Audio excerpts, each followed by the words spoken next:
ప్రకాశం జిల్లా పోలీస్ శాఖలలో తీవ్ర విషాదం చోటు చేసుకుంది. జిల్లా ఇంటెలిజెన్స్ డీఎస్పీగా విధులు నిర్వహిస్తున్న పి. శ్రీరామ్ బుధవారం రాత్రి హఠాత్తుగా గుండెపోటుతో కన్నుమూశారు. విధి నిర్వహణలో ఉండగానే ఆయన తుది శ్వాస విడవటం పోలీస్ శాఖను తీవ్ర దిగ్భ్రాంతికి గురిచేసింది. బుధవారం రాత్రి విధులు ఉన్న సమయంలో డీఎస్పీ శ్రీరామ్కు ఒక్కసారిగా తీవ్రమైన గుండెపోటు వచ్చింది. వెంటనే గమనించిన తోటి సిబ్బంది హుటాహుటిన ఆయనను ఒంగోలులోని కిమ్స్ ఆసుపత్రికి తరలించారు. అయితే అప్పటికే పరిస్థితి విస్మరించడంతో వైద్యులు ఎంతగానో శ్రమించినా ఫలితం లేకపోయింది.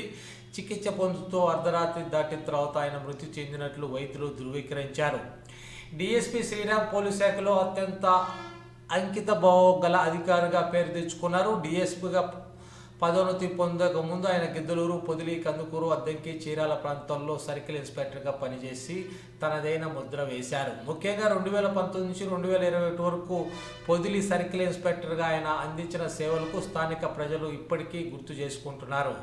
మొదటి విడత కోవిడ్ మహమ్మారి సమయంలో సామాజిక కార్యక్రమాలు చేపట్టడంతో పాటు కోవిడ్ ఆంక్షలను కఠినంగా అమలు చేశారు శ్రీరామ్.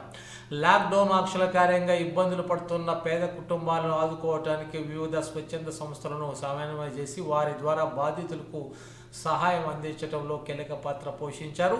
కేవలం శాంతి భద్రతతో పరిరక్షణలోనే కాకుండా క్లిష్టమైన కేసులు ఛేదించడంలో శ్రీరామ్ ప్రత్యేక గుర్తింపు తెచ్చుకున్నారు. కోవిడ్ కష్టకాలంలో జరిగిన ఒక సంచలనమైన సైబర్ క్రైమ్ కేసులో నైజీరియాకు చెందిన నిందితులను ఢిల్లీ సమీపంలో అత్యంత చాకచక్యంగా అరెస్ట్ చేసి తీసుకురావటంలో ఆయన కీలక పాత్ర పోషించారు. నిజాయితీ గల సమర్థవంతమైన అధికారిని కోల్పోవటం పట్ల ఉమ్మడి ప్రకాశం జిల్లా పోలీస్ శాఖలో పలువురు ప్రముఖులు తీవ్ర సంతాపం వ్యక్తం చేస్తున్నారు. ఆయన ఆత్మకు శాంతి చేకూరాలని ప్రార్థిస్తున్నాం.